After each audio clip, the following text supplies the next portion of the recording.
ladies and gentlemen, as you're starting looking down, looking up, okay?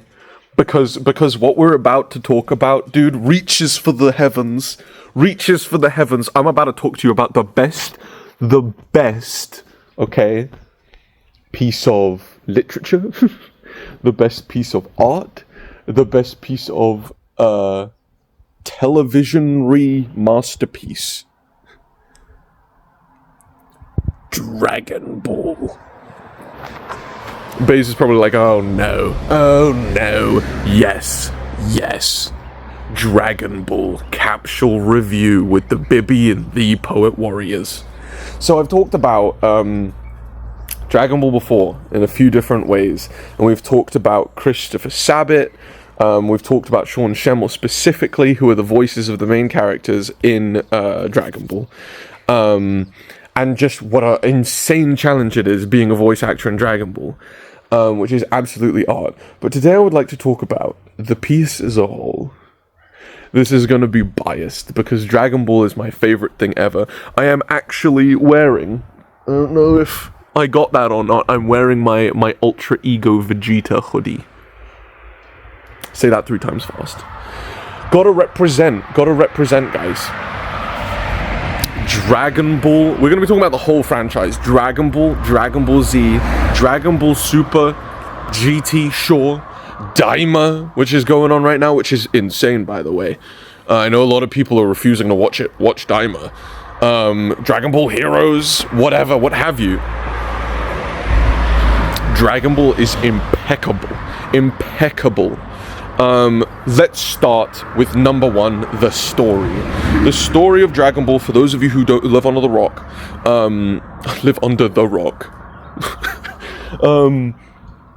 follows this alien named Goku and his friends as they basically defend the Earth from strong threats. But there's more to that. There's more to that. It's life, it's family, it's fun, it's friends, it's morality. There is so much that Dragon Ball teaches people, like, as you're watching it. You learn a lot of lessons. I think it's great for young kids. I think it teaches you the value of family, friendship, like I said, of morality, of unbiased morality, of treating even your enemies with kindness, right? As Goku, everyone's going to understand that reference. There's lots that people can learn from Dragon Ball. It's a really, really beautiful motif. It's got a beautiful message, and it's got cool-ass fight scenes. Number 2, the art. The art of any animation is impressive. The art of anime, even more impressive, right? The animation, dude, the fights, like, how do you even animate something like that? It's so fluid, and the impact frames are gorgeous, and the transformations and the colors, and yeah, you know, and that's already impressive, like, on the anime. But then look at the manga, dude. Look at the manga, where it all comes from. Most of it is a pretty, like, one-to-one reference to the manga. Not all of it is. I have read the manga. But wow, dude. Torotaro and Toriyama, dude, oh my god. Some of probably the best artists out there in mainstream media, dude.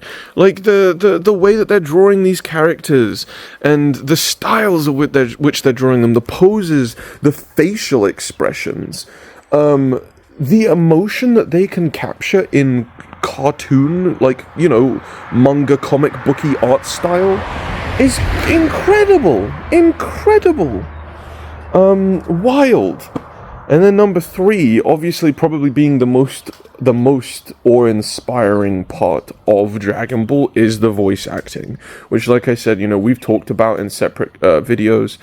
Go check them out. They're at our review section, where again I talk about Christopher Sabat specifically and Sean Schemmel specifically in their own independent videos. Sean Schemmel being the voice of Goku, Christopher Sabat being the voice of, like, everybody else. Vegeta, Piccolo, you name it. He's like 38 characters in Dragon Ball or something like that. It's wild. Which that alone is a feat, dude. You know, voice acting alone is difficult, and the amount of vocal discipline it takes is crazy inspiring. But the amount of discipline that Dragon Ball probably takes vocally, dude, knocks literally anything out of the park. Like, I don't care. We can have a full debate about this. We can have a full discussion about this. You throw anything, any example at me when it comes to voice acting, Dragon Ball beats it. And by far. You know, sure, there are some other, like, heartfelt animes that come close. Maybe, like, the Kid in Vinland Saga in season 1. Like, you know, there's a lot going on there.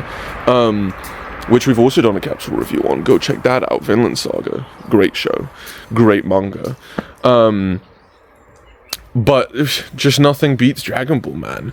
The intensity, the screaming, the emotion, the sheer volume. Like, I mean, sure, like, it's not all about taking it there. It's the quiet bits too.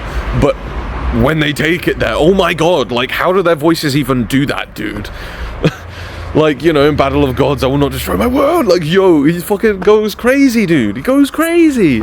You know, there's the Super Saiyan 3 scream alone, which we talk about specifically in the Sean Schemmel capsule review, where he screams for something like 3.5 minutes, and it's uncut, and like it's just total like breath control. It's wild.